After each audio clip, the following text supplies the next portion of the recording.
So, David, thank you so much for inviting us to your amazing office here in Manchester. Could you give us a top level view about what it is that you currently do and what you're currently working on? Well, thank you for inviting me on your podcast. I do appreciate it, and welcome to sunny Manchester. Yeah. And we've got a great view behind us today, so looking forward to the conversation. So, in terms of my role and remit, I'm the Chief Revenue Officer of the Morson Group. So, I'm predominantly responsible for our outward-facing functions.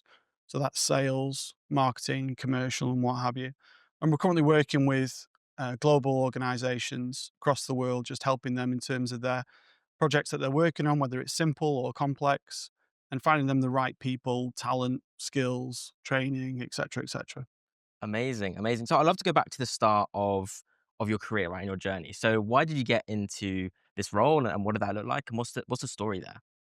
Yeah, I think I probably walked a path not really the most trodden. It's definitely an unusual sort of path that I took. I think just going right back to when I was at school and what have you, I didn't really leave with the qualifications that I wanted. And I think that was down to the application that I just didn't put in. I was more interested in playing football and seeing my friends and what have you. And I think I didn't really have the sort of the guidance that I would have needed really to really be able to apply myself properly. So I fell into a role with sales and really did multiple jobs and learned an awful lot along the way.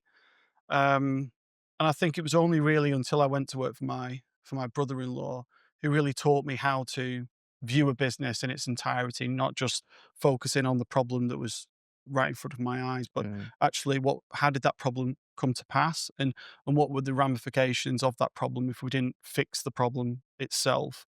So it's the full end-to-end spectrum really. And he really taught me what it means to be in business, but also what it means to be a good person and a good man. So I learned an awful lot from him, and it was really from there that my career started to take off. yeah, it's one of those, right, where in school I was the same as well, where, my brother and sister, they were very much academics, they were really into their their school and work and everything. Then I was there just kind of failing through through all of it, not really putting my all into it. And everyone always said, "Hey, you got potential," but, like, I never really wanted to push it, right? Again, I was kinda doing the things I wanted to do that interested me at the time. Yeah, And when you do leave school and you don't really have any qualifications, you're kind of limited on kind of what you can do. And so similar to, I think, to your story where, you got this opportunity that came up working with your brother-in-law. I also had an opportunity to work at a startup, which for me, again, showed me those ropes, how do you work a business, like what goes into a yeah, business and all these different lessons that you learn along the way. So of course, within that, sales was one of the components that you started to get, interested in and everything like that. So were there any, I guess, pivotal moments where you're like, what, sales, this is something that I want to lean more into throughout that time there? to be honest with you, no. I don't, I don't think there's many people that think I really want to Yeah. work in sales. I think uh, it was really only one of the open avenues Mm, that I could pursue because of my lack of grades. But that wasn't to say I wasn't intelligent. I just yeah. didn't apply myself at school, and then all of a sudden you're faced with very limited choices. And I remember seeing a job actually with, ironically, with BA Systems, who's one of our biggest customers, Wow. or our Mm, biggest customer now. And it was to become an apprentice engineer. And I thought, gosh, that sounds really interesting. And obviously working across different industries within BA Systems, but I just didn't have the grades yeah. to be able to even apply for the role. And I had a bit of an oh no moment. So like, what the hell am I going to do now?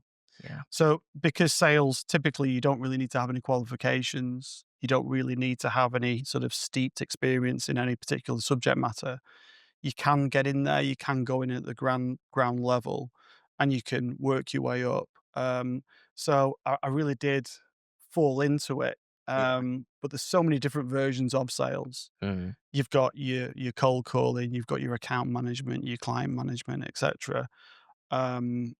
So it was really the only avenue I could explore, I suppose, yeah. unless I was gonna go into a trade, but I just didn't have a passion For any of those, yeah. for any of those things. And like I say, where I did have passion, I couldn't actually pursue the Yeah. career opportunity itself. So Um, I really do feel for a lot of children that are in that kind of category. I do think our educational system isn't set up to help people at times. Yeah. If you're academic and you have good recall and good memory, you can typically pass examinations. Yeah. And I'm experiencing that at the moment in terms of my son, he's a bright young boy. He's doing the 11 plus. Yeah. The 11 plus for people overseas is our sort of entrance into secondary school. Um, and he's missed the grade. So all of a sudden now he's thrust into certain choices of schools Yeah. and maybe not the school that he wants to go to. But I know he's bright. Yeah. Yeah. So it's a case of, are we setting people up for success? And I don't think we are. I really Mm. don't. Yeah, I have to agree with you as well because again, it seems like it just segments, the children coming through, right, into 2 buckets. Either you're academically clever or you're not. Yeah, And if you're not, as we were saying, is you're pigeonholed into the options that you have, right? And sales is definitely one of those things where you can get those entry level sales roles, without the qualifications, as you said. yeah. And the organizations that I've worked with before, again, they hire, entry level sales roles. You don't need to have the qualifications. But I think also with that as well is naturally within the business then that they do tend to find like a lot of churn because people are coming in trying to see if is it for them and then it might not be for them, then they leave. And so and I'm skipping forward a little bit into your current work now, but it'd be interesting to know how do you guys kind of build and manage your sales team, right? Because ultimately it is a very difficult role overall, Mm. right? You get told no a lot, all this rejection, all these different things. Yeah. So how do you guys kind of build that and build that culture as well within the work that you're doing now and the team that you're building here as well? Yeah, it's certainly not an overnight thing. And it's taken the best part of a decade to build a outward facing function that is very detail orientated and executes at the highest level at every given opportunity. Now, in terms of the team that I have around me now, I've spent an awful lot of time and investment into them having the skills to be able to reach out and do well at what they do, but also the person in front of me. Yeah. And it's really about investing in that individual. I want people to get things wrong. Mm, I want them to push the boundaries. I want them to really stretch themselves in terms of where they want to be within their life. So I think it's linking what do they want to achieve in life and how can I provide them with a vehicle to be able to do that. Um, in terms of our general approach and culture, um, as I say, I'm very detail orientated and hopefully that transfers over into my team. Um, and if they're going to show me something, I want it to be their best work. yeah. And if it's not their best work, then I tend to push back quite hard. Um, and I think we're now in a period where the team self polices themselves Yeah. because we hold ourselves to a high standard.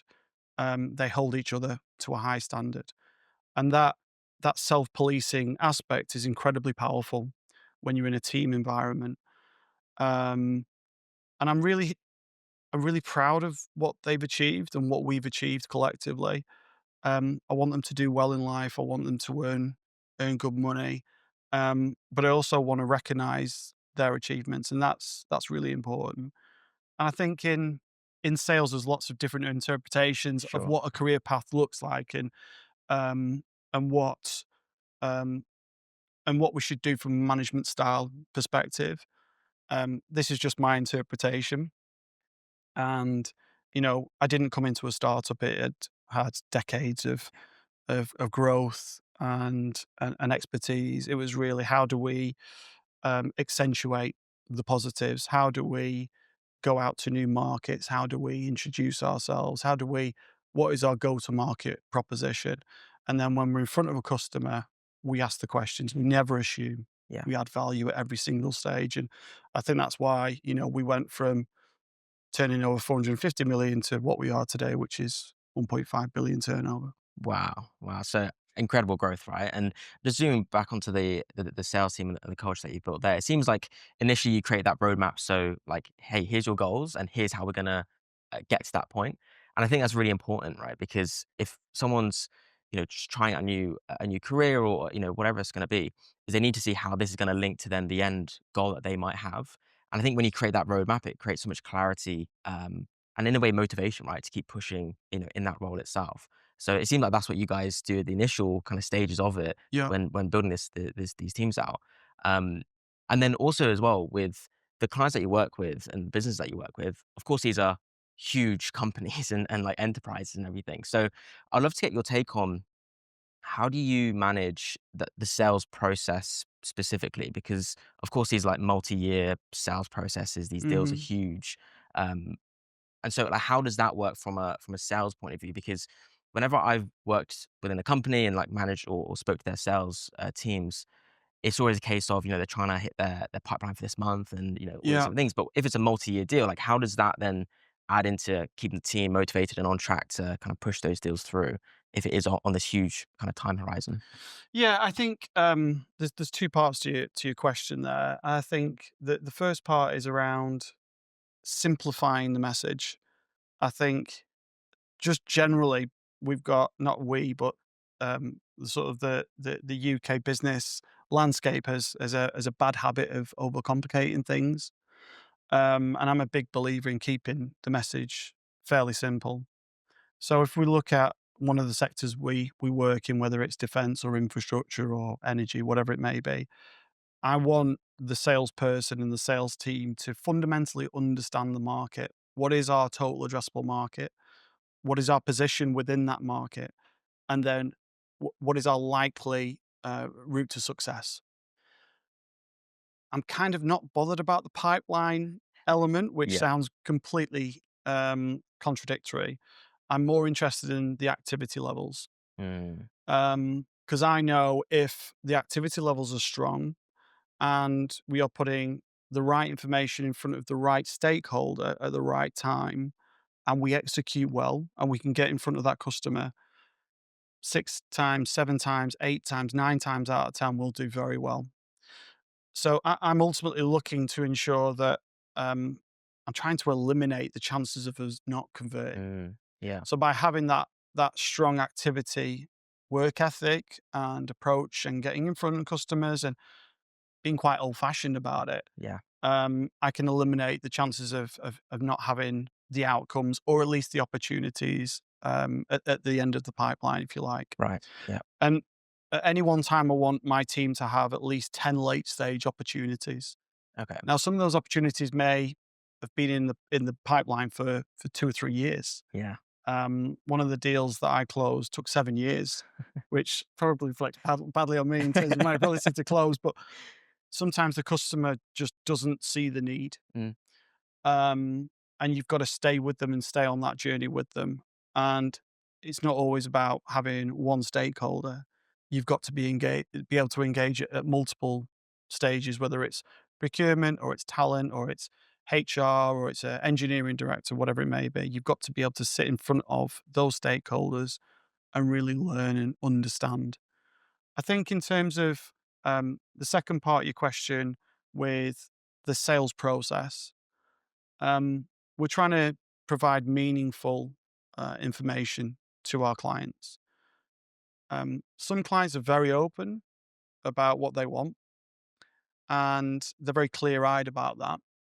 Others are pretty fixed around what they think they need, and we have to be able to sit down, understand, take on the information flow, and disseminate what we believe is right for them today. But right. also, I've always got a lens around the 3, 4, 5 year mark around where they need to be. And we really act as a guide and a facilitator throughout that journey because we can recall from different industries from a best practice perspective to say, well, actually, in the defense sector, they're doing X. There is a learning to be had there. So we look at a long time horizon with our clients. It isn't Yeah. go in, sell, and we're never going to see you again. Far from it, because they are global organizations Yeah. and there are multiple layers of function that we need to engage with. And because of the level of contract value that we tend to operate at, you get a lot of decision makers that need to be within that loop because of the high value of contract and Yeah. because they're typically over 3 to 5 years. So there's an awful lot of people to engage with, Mm, and it can be tricky at times. It can be really tricky, but I think where clients are the most open, we can tend to really help them on that long term journey, not just fix what they sure. need within that week, if you like. Yeah. So it's like meeting them where they are right now, but then also on top of that is using the information that you have and essentially consulting with them on actually what's needed in the next 5 years, right? Yeah, absolutely. It's we're trying to take them on a journey, Yeah. and we tend to do an awful lot without actually invoicing the client for it. We take a long term view, and I think that's absolutely paid dividends. We'll go the extra mile. Um, we do things for our customers where, as I say, we won't shove an invoice under their nose for. Mm, We might build them a tech platform, and 6 months later, they might say, "Actually, could you change this, that, and the other?" We're yeah. not going to charge them for that. Sure.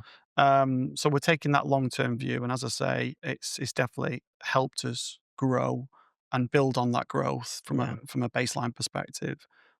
Yeah, it seems like a strategy of value first, right? Where you Yeah, kind of give all this tremendous value up front, whether it's information that you guys have uncovered from the clients you work with right now, or other just technical expertise that you have, and essentially packaging all that up and providing that to them. And to your point, without always invoicing them, for that specific thing, right? And for me as well, that's been a huge thing for us, right? Where if we can provide so much value to someone up front, and our value is, I think, is a difficult word to define sometimes of what is actually value. yeah, But if it's something that's timely relevant for them and you can provide that and you don't really have to charge for either, then you build up all this goodwill as well within the relationship and the stakeholders that you work 100%. with. It's the law of reciprocation. Exactly, yeah. Yeah, exactly that. And so I think as well with the clients that we've started to work with or, on talks of working with, the biggest problem they face is they're trying to be very transactional in the way they Mm, handle their business development and their sales strategy. And especially in the B2B space, like of course there's some industries where you can be transactional, it's the way it's just the way it is. But ultimately in the B2B space, especially in the high ticket B2B space, it is about the relationship. So how can we provide that value? But then defining what value is obviously the next kind of problem to solve. What is actually value? Because again, sometimes we think we know what value would be to a client, but it mm, might not actually be valuable to them. 100%. And you almost can't go in there with an agenda with the client. Mm, I think in the past when I was first starting out, and I'm very clear about what I wanted to talk to them about, and more often than not, now I'll sit down and go, "Tell me about you. What's important to you right now?" yeah. And that open kind of question, I've not defined it from a sales perspective. I've not defined it from a function perspective. I've asked them an open question, and then it's really over to the client, and Mm, it's listening to those responses and being able to adapt yeah. within the meeting to go, okay, I understand what you're trying to achieve now. We had a call yesterday with a global entity who were looking for very significant cost savings. Um, and I was pretty honest. I said, that's going to be tough, Yeah. but this is the role that we can play. This is how we can help you on that journey. And being able to offer that and say, actually, you're not alone. We've seen this before. We've got deep expertise in releasing and leveraging cost synergies. I think puts the person in front of you at ease, Yeah. and then they start to open up more. Yeah. Yeah. No, definitely. So I did have a question around, the business development activities that you guys do here. Mm, So sometimes just getting that first conversation is so tricky to, yeah, to get that in. So from your experience and what you've seen work, what is working for you guys to get that first conversation, getting that ball rolling? yeah, Because it is something that a lot of people do struggle with is just opening up that door.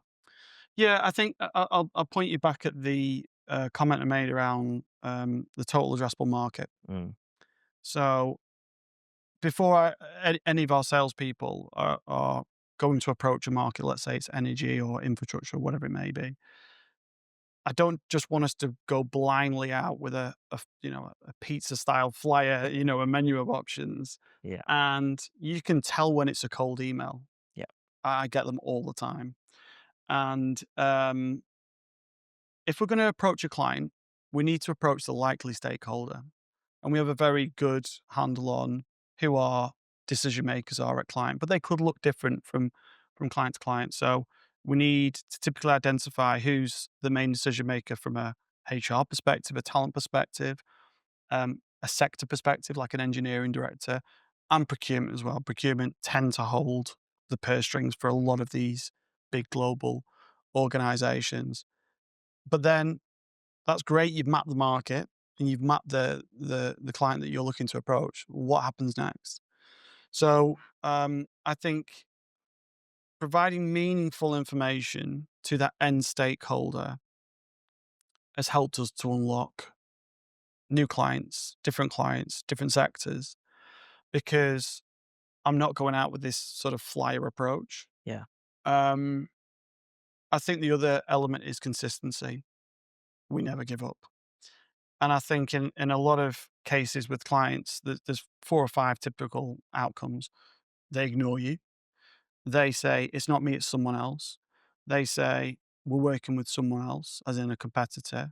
They say, sounds interesting, let's have a coffee, or another. But in all those instances, there's a follow up. If they ignore you, there is a follow up. You schedule that, you keep approaching, you ask for referrals. There's different ways into a client. If they say, it's not me, it's someone else, you've just had an internal referral straight away. Yeah. So it's what you do with that information, and it's how you position yourself in front of that client. And that approach has stood us in good stead. And I genuinely believe we could take that approach to any industry, Mm. to any sector. Forget recruitment, we could go anywhere, and it would be successful, because there's an element of consistency, there's meaningful information, there's value, and there's human to human interaction. Yeah. Yeah. And what I also like is even if it is a no or like a negative reply, Mm. you can still spin that into a positive outcome. Yeah, Right, and still get some type of result because, like, again, whenever I work with companies and we look into their CRM, what they've been doing, is the amount of, leads where they could have pushed that conversation more, but they just didn't, and there's just wasted opportunity there, is massive. And I think the other thing as well is even if it is a no right now, in 6 months' time, their 100%. situation Yeah, changes, like, the market changes, and so ultimately, it can then be more timely, more relevant in 6 months' time when you do that follow-up. 100%. It's not always worked, right? So it's not always worked. But over the 10-year long-term horizon, it's worked very well.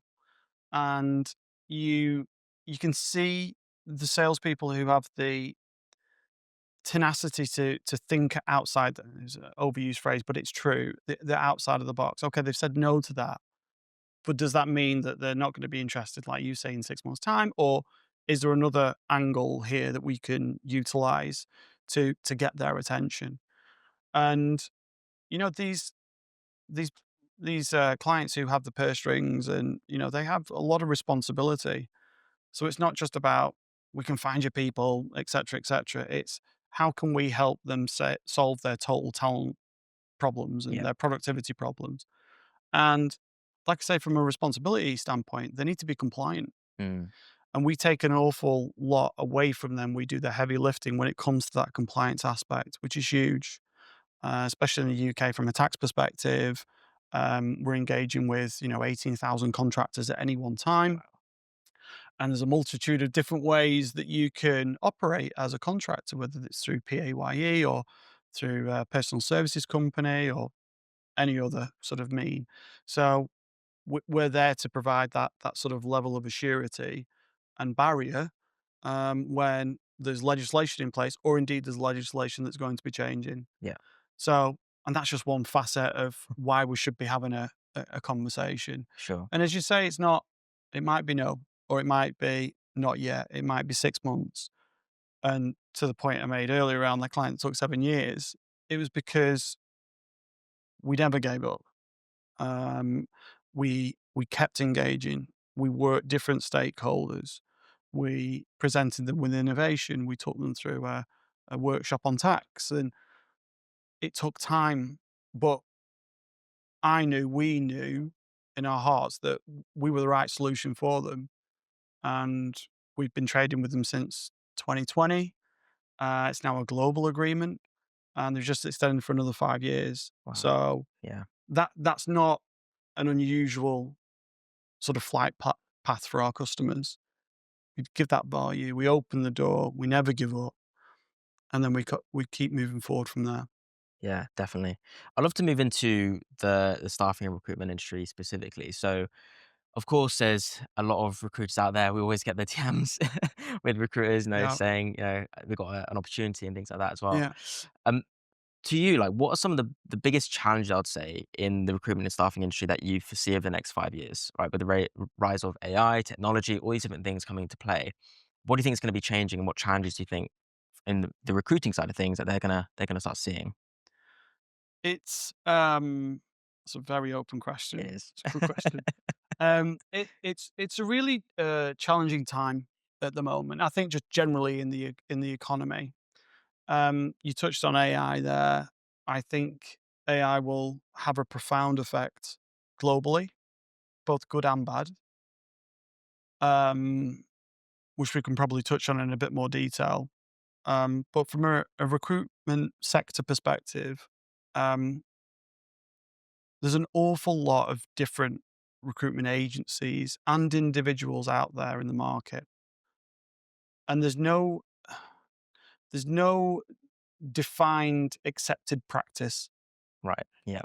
of how recruitment agencies behave.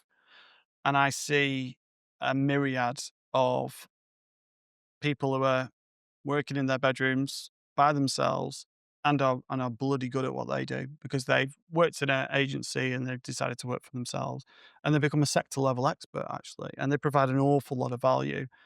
And I've seen the flip side where someone's just effectively trying it on and just trying to make a quick buck and move on. I think AI is going to have a huge impact because if you look at any business process now, most of it's digitized. And if you look at the recruitment process, the CV we receive is digital. The candidate record on our CRM database is digital.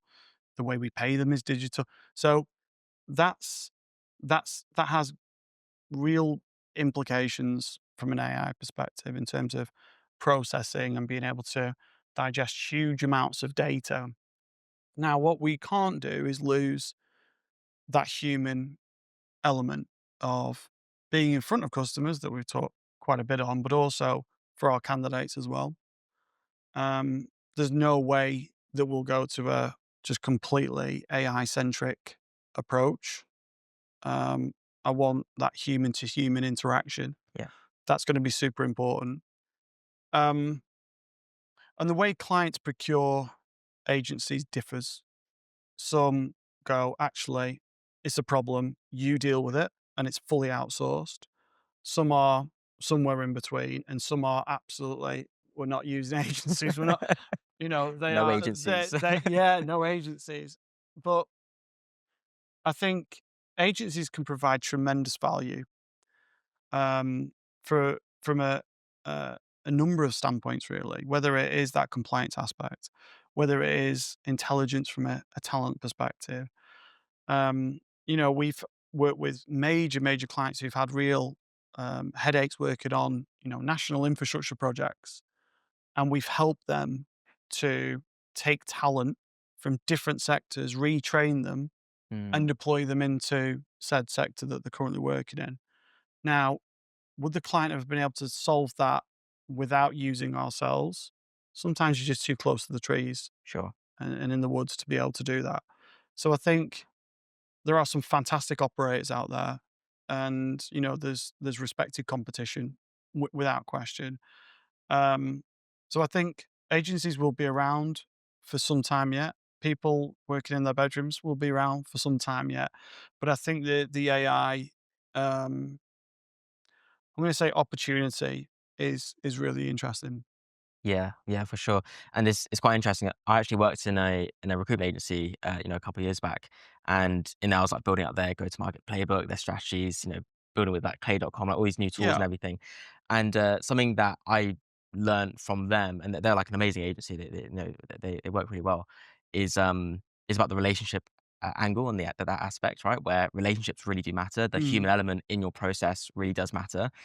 And so I think this is a good kind of talking point for all companies starting to add in AI into the process Yeah. is like, where do you need those human elements and those human touch points? Mm. Because again, like when I started, this business, we then was like, let's go the full AI route. We can just completely have Yeah. an AI Let's side of automate things, right? everything. Exactly. And so what we need to do, of course, is figure out, okay, where do we have those human touch points in? Where is it important to have that in?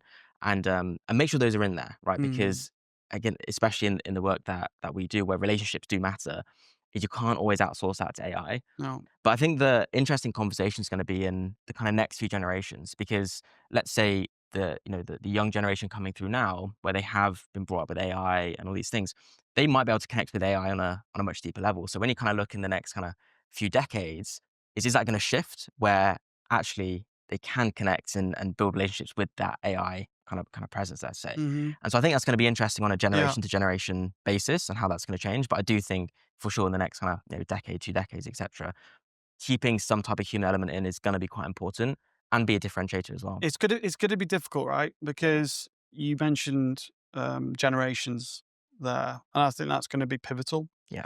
Um, my my sons are doing this.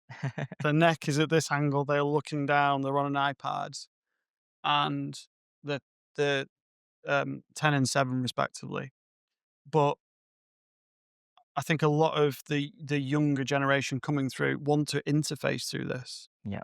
So they're not used to having a face-to-face conversation. They don't actually want to have a face-to-face conversation. So that we need to think about that, Yeah. because if they're going to live in this world, this like single pane of glass, how are we going to engage? How are Yeah. we going to provide value? How are we going to establish trust? Mm, That's going to be really hard.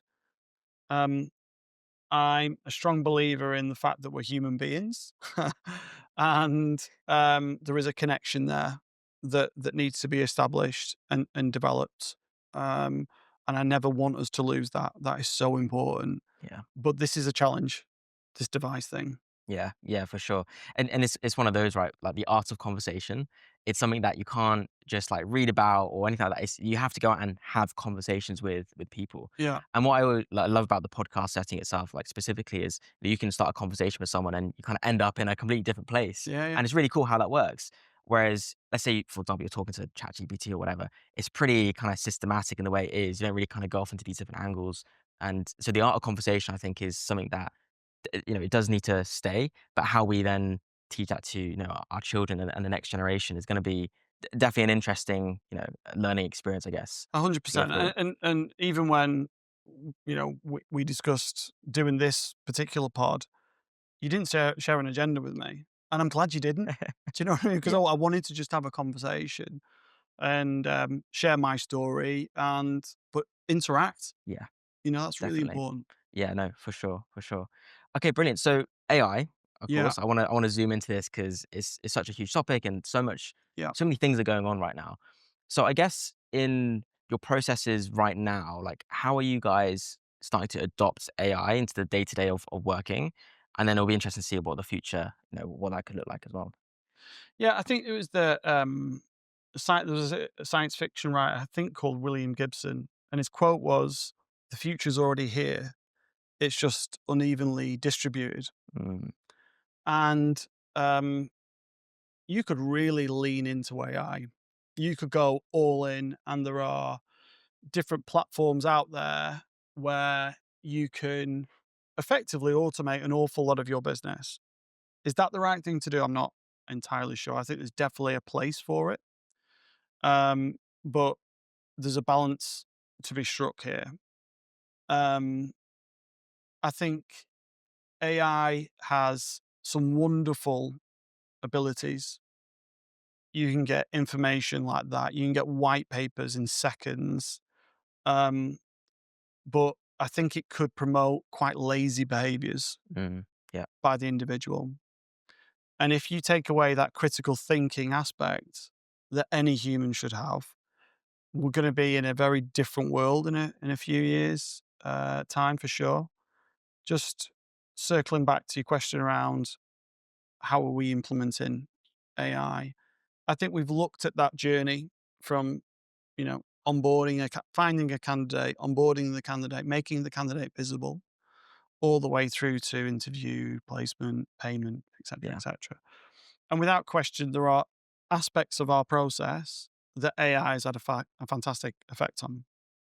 So, for example, if you think about the CV, um, CV is an interesting one because I think it's a bit of an outdated method of communicating. But essentially, it's a communication document. Yeah.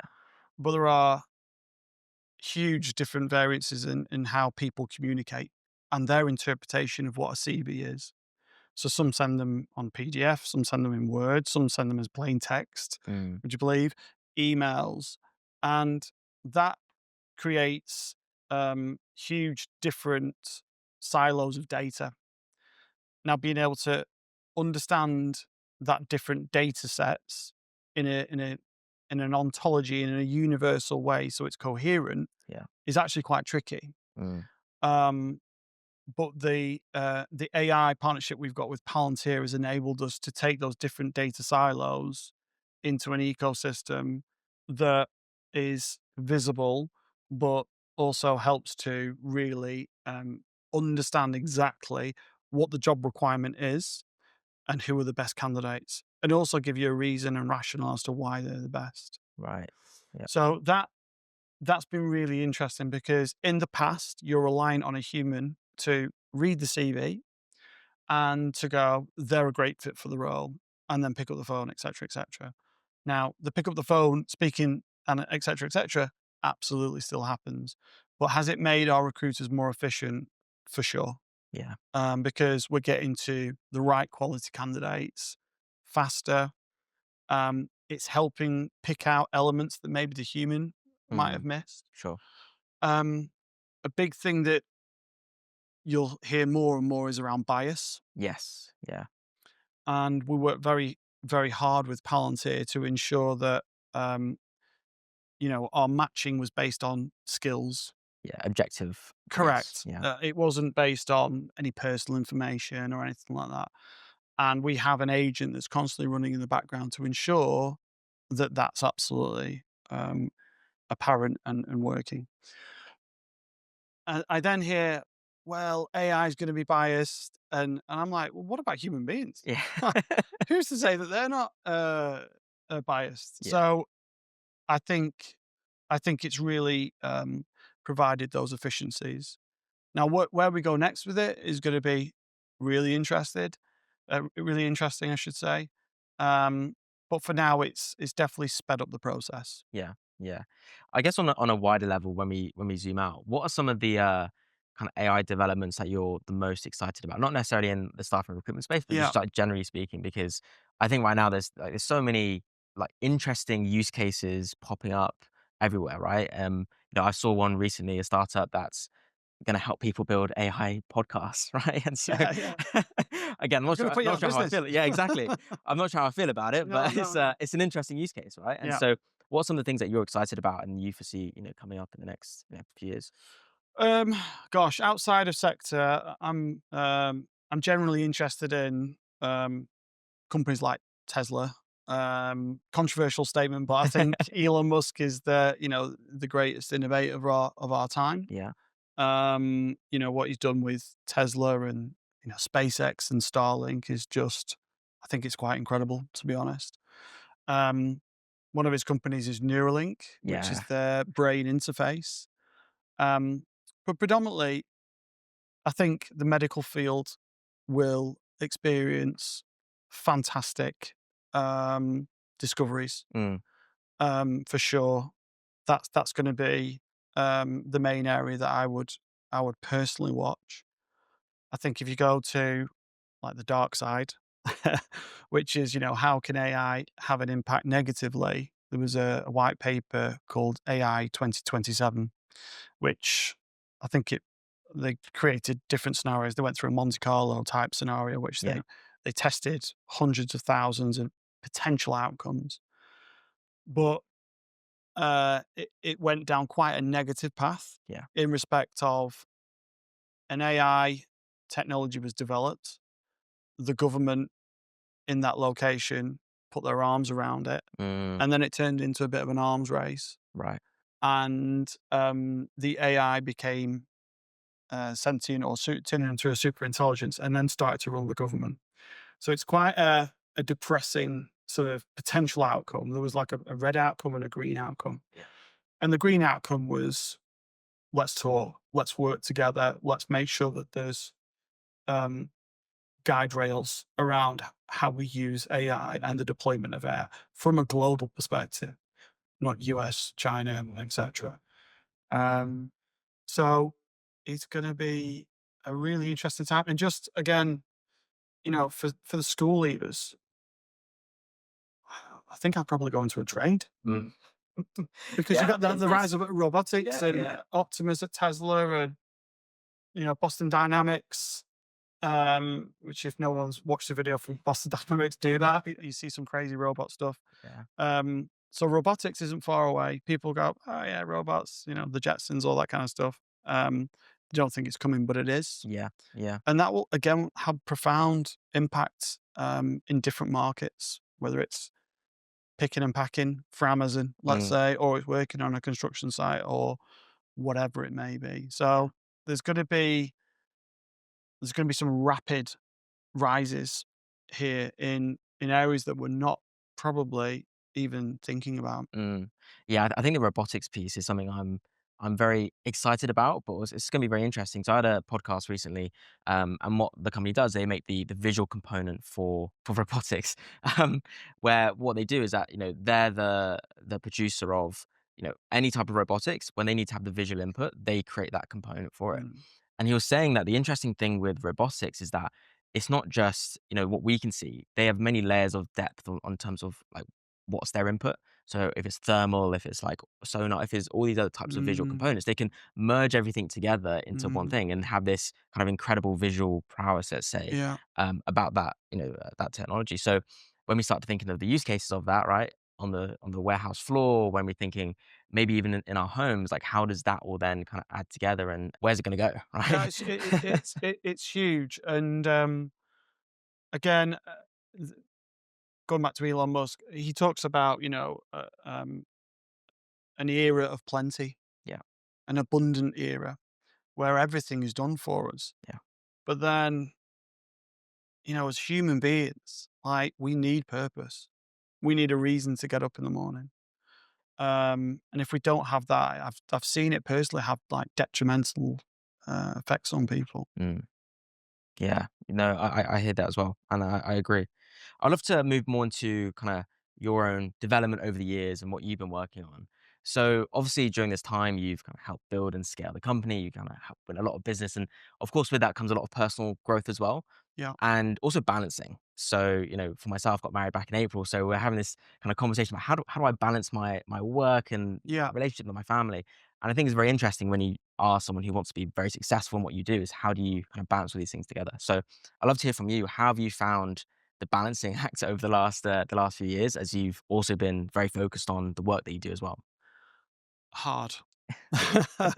If I'm being really honest, it's a very tough balancing act, and regardless of the role and seniority, these devices were always on.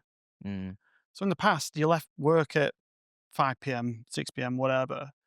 That was it.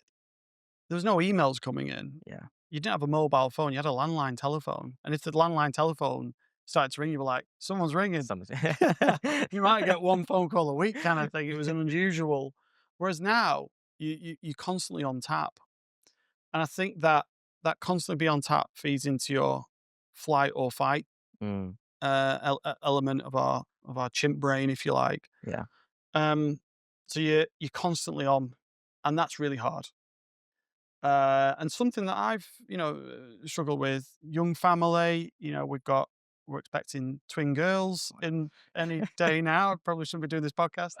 Um, so, and there's downtime, and there's family time, and there's work commitments, and there's leading a team. The list go, and then there's meeting commitments, whether it's mortgage payments or what have you. For me, I think I'm very interested from a wellness perspective. I wear a Aura ring. I've had a myriad of different fads and pieces of equipment in the past. Sleep is the most important thing to me. Yeah, If I don't get enough sleep, it has a detrimental impact. Being physical and going to the gym and you know having a good healthy diet really helps just maintain a baseline and helps me sleep. yeah, And then it's spending time with the people that count, yeah. your family. Um, when I was growing up, when I was a young boy, you want to have as many friends as possible. I've got so many friends and I'm so popular. But actually, you can probably count on one hand how many actual true friends Yeah. that you need, and that element of connection. If you're a B2B business and you're struggling to build consistent pipeline and you don't know what to do, really, you're sending cold emails, trying LinkedIn, doing content, doing blogs, doing all these different things, but nothing's really driving results. Well, what we need to do, we need to optimize for simply having conversations with our ideal clients. I know, sounds very obvious and very simple, but when you optimize for just speaking to as many of your ideal clients as possible, naturally as a business, you will make more money. And so at the Pods at FM, what we do is we build B2B podcasts in order to facilitate those relationships, to build those connections with your ideal clients through the podcast medium. It's a really great way to connect with people who you can work with, referral partners, existing clients to deepen relationships. And not only that, you get the content piece as well. You get the content done for you on LinkedIn, the blog posts, everything that can come off of one quick 30 to 40-minute conversation with your ideal client. So, if you're interested in how the system works and how we're able to book about 30 to 40 meetings per month with our ideal clients, and how we've seen personally tremendous growth with our business, but also our clients as well, then click the link in the show notes and I'd love to give you a quick demo on how we can help. One of the final questions we always ask guests on the show is if you can go back to your 18-year-old self and only take three things with you, whether it's some business knowledge, some philosophical knowledge, or just like general advice, what would those three things be and why would it be those things? I think the first one would be around don't assume that you need to follow a certain path in life. You don't. Mm, There is so much opportunity out there. And because there's so much opportunity, go out there, make mistakes. That's what I'll be saying to my boys and my girls when they're here is explore, see the world. Um, that links very nicely to my second point, which is see the world. I'm not that well traveled, to be honest with you. It's something that I want to address when I'm older, and I've got the means to be able to do it. But I wish I did it when I was a younger boy, a younger man rather. And just see different cultures and see different ways of living and get out of this little bubble that I'm in and this world that I'm in. I think it would just have a profound effect on any young person, any young woman, any young man. So I will be shoving them on the next flight to Thailand and saying, get out there and enjoy it. But be safe. yeah. Um, I think that the third one is probably the greatest attribute that I have is I'm incredibly determined and I don't give up. Um, and resilience is isn't a given, and I've had to develop that over the years. But there's always a next question. There's always a next element. There's always a next aspect. What happens next? Yeah. And by my own admission, if I was in front of a customer, this is going back 20 years, and I got what I wanted, that was it. Mm, End of conversation. Whereas the 2025 version of me is now going, tell me more. What else? How does that impact other people, other functions, other people in your world? Um, and it's that relentless drive, yeah. really. Um, you don't need to have great qualifications. It really helps. Because it opens up options. yeah. But if you've got drive and you've got a good mentor, which I think should be in place for every young person, every young person should have a mentor. You can achieve great things. Mm. You really can. And yeah, I think those would probably be my three. Amazing. Well, look, thank you so much for joining me on today's show and today's episode. So yeah, really enjoyed the conversation, and there's so many golden nuggets for everyone to take away. So yeah, thank you so much. Appreciate it. Thanks, Gil. Thank you.